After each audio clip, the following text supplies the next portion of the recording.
What's up fam, my name is Tech and welcome to my Mass Effect 3 multiplayer guide for the Volus Sentinel. I'll be starting by going over the racial passives, then the active abilities. Following that, I'll give you a build you can try to start off with the class. And as always, links to useful information will be in the description. So what can Volus do? As a Volus, you have an interesting set of base stats and abilities. You can be pretty squishy as you have average 500 shields and only 150 health. This means that once your shields are down, you're extremely vulnerable, but Voluses have some ways to mitigate that.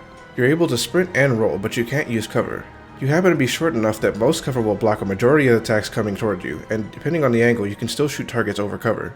One interesting thing is that you can't benefit from the accuracy bonus that being in cover provides, and for that reason stability bonuses are a bit better on Voluses. And your melee is also just as unusual. In place of your light melee, you have a cloak very similar to the Infiltrator's tactical cloak. It lasts about 4 seconds and has its own independent cooldown also around 4 seconds. Unlike tactical cloak, using abilities and weapons will not break this one. And your heavy melee has you take a defensive stance where you create a shield around you that provides some invulnerability and some shields.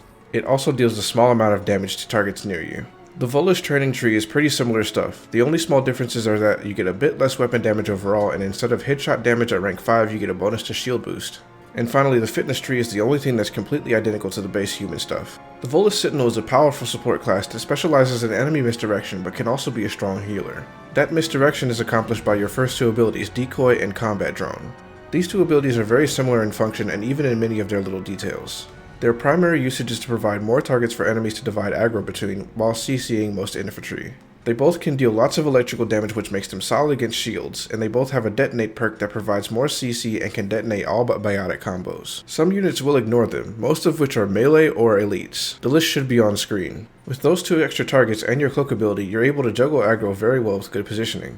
Shield Boost is your last ability, and it's a signature one of all Volus classes. On activation, you restore a portion of shields to all allies in a radius around you, including your own. It also restores more shields over 3 seconds by default. Also when cast, it provides a small window of invulnerability. And while it's difficult to time, you can actually use this to save a teammate in the middle of a one-shot animation. Definitely try it and let me know if you're able to pull it off. This is hands down the best supportive ability in the game, and it goes a long way to increasing the Volus' survivability. So how do you build the class? Typically you want to use all three of your abilities. Start by taking Decoy with Shock and Exploding Decoy. Your choice of duration or durability mostly relies on what your weapon weight is. If you have low weight, you'll be able to cast it more frequently, reducing the effectiveness of the extra duration. If you have a heavier loadout, you can get some value out of duration as you'll have less available cooldown to use it. Then take Combat Drone. Its behavior changes based on your choice at rank 6. Normally it likes to get close to enemies, but if you chose rockets it'll keep away from enemies as much as it's able. So if you don't take rockets, take Detonate and then Shock. If you do choose to take rockets, take both shields and damage perks. Both choices are viable, but the Detonate Shock route is probably more consistent because it's less reliant on the drone's AI to damage enemies. You can just drop it on targets and it gets value. Also with Shock, the consistency of your CC is better as well. Then for shield boost, take shields, recharge speed, and protection. These will allow you to completely heal most allies' shields to full with a pretty low cooldown and damage reduction. When it comes to your passives, you have some flexibility. You can choose to run a standard 4 and 4 in both, but it can also be valuable to skip Volus training and just max out durability. The bonuses for 4 ranks aren't that significant and you're very squishy, so the extra durability can go a long way. Another option is to go only 4 ranks in Combat Drone if you want to squeeze out some more passive bonuses. Your choice of weapon is very important on this class because even though you're power reliant, your weapon is your only source of damage you can control.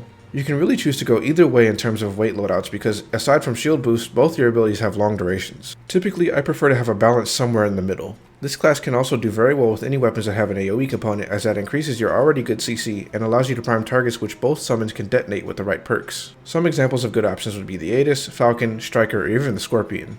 Because of this, the best ammo bonuses would be Incendiary or Cryo rounds. Both are pretty strong against armor and they can be detonated when your summons explode. This class is probably best against Geth because most if not all the units will not ignore your summons, and the electric damage they deal can go a long way with the Geth's abundance of shields. And if you really want to get better at Volus classes, check out user TrigN7's channel. They have some really good gameplay and tips. If you like this video, please drop a like so the YouTube algorithm lets other people know this game is still being played. And via my last community poll, the Krogan Battlemaster is coming next. If you want to pick the one after that, I'll be putting out another one soon. Later fam.